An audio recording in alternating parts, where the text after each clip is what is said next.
महाराष्ट्र विधानसभा चुनाव को लेकर अभी तक आए रुझानों में एनडीए की आंधी देखने को मिल रही है। अभी तक जो रुझान आए हैं उसके मुताबिक एनडीए 220 सीटों पर आगे चल रही है, वहीं महाविकास आघाड़ी 59 सीटों पर आगे है।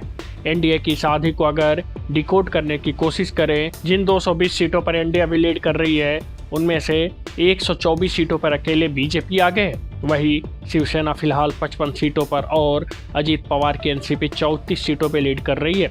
राजनीति के जानकार मानकर चल रहे हैं कि अगर रुझान आगे भी ऐसे ही बने रहे तो बीजेपी अकेले अपने दम पर भी सरकार बना सकती है।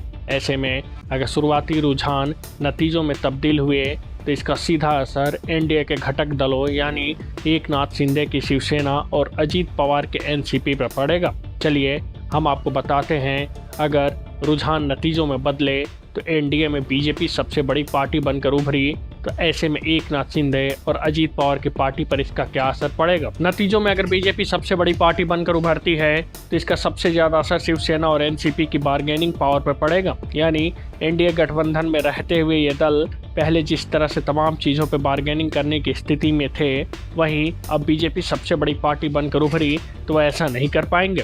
इसका साफ सा मतलब ये हुआ कि एनडीए में बीजेपी पहले की तुलना में कहीं ज़्यादा मजबूत होगी। बीजेपी अगर सबसे बड़ी पार्टी बनकर सामने आई तो इसका एक मतलब तो ये भी होगा कि चुनाव नतीजों के बाद एकनाथ शिंदे अब महाराष्ट्र के सीएम नहीं रह पाएंगे। साथ ही साथ ये भी काफ़ी हद तक स्पष्ट हो जाएगा कि बीजेपी अब इस पोस्ट पर अपना ही कोई नेता बैठाएगी और शिंदे व पवार जैसे उनके सहयोगी चाहकर भी इसका विरोध नहीं कर पाएंगे। बीजेपी अगर सबसे बड़ी पार्टी बनी तो इसका असर मंत्रिमंडल के बंटवारे पर भी पड़ेगा।